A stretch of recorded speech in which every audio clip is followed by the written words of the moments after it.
പ്രഖ്യാപനം എത്തി. ദളപതി വിജയ് ഔദ്യോഗികമായി രാഷ്ട്രീയത്തിലേക്ക് ഇറങ്ങി. തമിഴകം വെട്രി കഴകം എന്നാണ് പാർട്ടിയുടെ പേര്. ആരാധകരുടെ സംഘടനയായ മക്കൾ ഇയക്കം ജനറൽ സെക്രട്ടറി ബുസി ആനന്ദ് ഡൽഹിയിൽ തിരഞ്ഞെടുപ്പ് കമ്മീഷൻ ഓഫീസിലെത്തി രജിസ്ട്രേഷൻ നടപടികൾ പൂർത്തിയാക്കി. ഒരു കത്തിലൂടെയാണ് ഏറെ നാളായി തുടരുന്ന അഭ്യൂഹങ്ങൾക്ക് വിജയ് വിരാമമിട്ടത്. കത്തിന്റെ പ്രസക്ത ഭാഗങ്ങൾ ഇങ്ങനെ: തമിഴക വെട്രി കഴകം എന്ന ഞങ്ങളുടെ പാർട്ടി രജിസ്റ്റർ ചെയ്യുന്നതിനായി തിരഞ്ഞെടുപ്പ് കമ്മീഷന് അപേക്ഷ നൽകി. 2026 തമിഴ്നാട് നിയമസഭാ തിരഞ്ഞെടുപ്പിൽ മത്സരിച്ച് വിജയിച്ച് ജനങ്ങൾ ആഗ്രഹിക്കുന്ന രാഷ്ട്രീയ മാറ്റം കൊണ്ടുവരാനാണ് ഞങ്ങൾ ലക്ഷ്യമിടുന്നത്. രാഷ്ട്രീയം ഒരിക്കലും എനിക്ക് മറ്റൊരു തൊഴിലല്ല, അത് ജനങ്ങൾക്ക് വേണ്ടിയുള്ള പുണ്യപ്രവൃത്തിയാണ്. കാലങ്ങളായി ഞാൻ അതിലേക്ക് വരാനുള്ള തയ്യാറെടുപ്പിലായിരുന്നു. രാഷ്ട്രീയം എനിക്കൊരു ഹോബിയല്ല. നിലവിലെ രാഷ്ട്രീയ സാഹചര്യത്തെക്കുറിച്ച് നിങ്ങൾക്കെല്ലാം അറിവുള്ളതാണ്.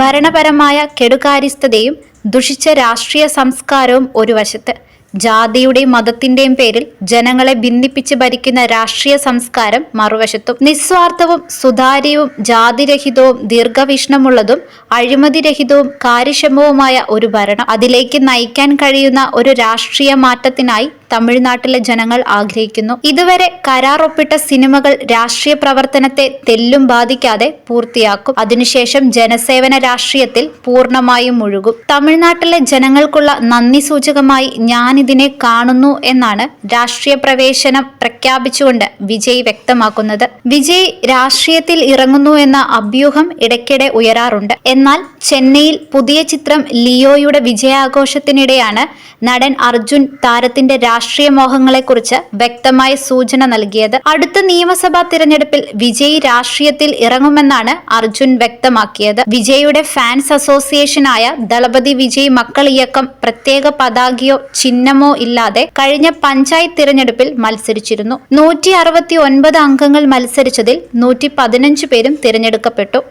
വിജയ് തന്റെ രാഷ്ട്രീയ പ്രവേശനത്തിന് മുൻപ് നടത്തുന്ന ട്രയൽ റണ്ണാണിതെന്ന വിലയിരുത്തൽ അന്നു തന്നെ ഉണ്ടായിരുന്നു. നിലവിലുള്ള ഒരു മുന്നണിയുമായും കൂട്ടുകെട്ടുണ്ടാവില്ല എന്നാണ് വിജയുടെ കത്ത് നൽകുന്ന സൂചന. ഒരു ബദൽ രാഷ്ട്രീയ പാർട്ടി എന്ന ആശയമാണ് താരം മുന്നോട്ട് വയ്ക്കുന്നത്. എന്നാൽ ഒറ്റയ്ക്കു നിൽക്കാൻ സാധ്യതയില്ലെന്ന വിലയിരുത്തലാണ് പൊതുവെയുള്ളത്. സാക്ഷാൽ സ്റ്റൈൽ മന്നൻ രജനീകാന്ത് പോലും രാഷ്ട്രീയത്തിലിറങ്ങാൻ മടിച്ചു.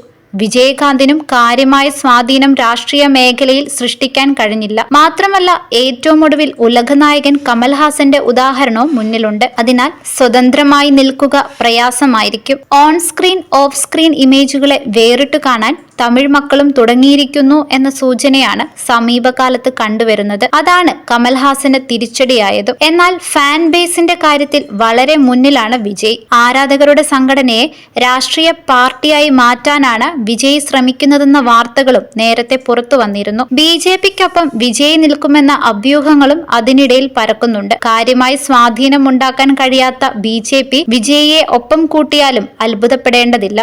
എന്നാൽ നിലവിൽ അതിനുള്ള സാധ്യത വളരെ കുറവാണ്.